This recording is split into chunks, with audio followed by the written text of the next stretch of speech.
মনে করুন আপনার হাতে এক গ্লাস পানি। এখন এটা যদি 1 মিনিট ধরে রাখেন কোনো ব্যাপারই না, যদি 1 ঘন্টা ধরে রাখেন তাহলে হাত ব্যথা শুরু হয়ে যাবে, আর যদি একদিন টানা এভাবে ধরে রাখা হয় আপনার হাত একদম অবশ হয়ে যাবে। মজার ব্যাপার হচ্ছে এই পুরোটা সময় পানির ওজনের কিন্তু কোনো পরিবর্তন হচ্ছে না, কিন্তু আপনি যত বেশি সময় ধরে রাখবেন গ্লাস, এটা ততই ভারী মনে হতে থাকবে।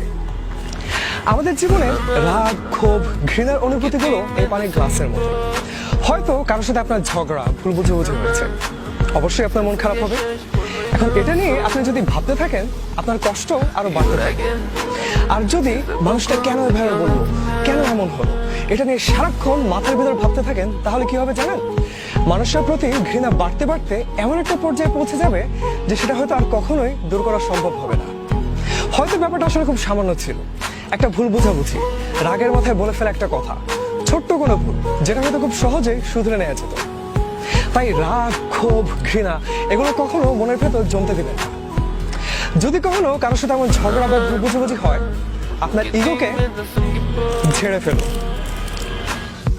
মানুষটার সাথে ঠান্ডা মাথায় খোলাখুলি কথা বলুন, দেখবেন সব ঠিক হয়ে যাবে।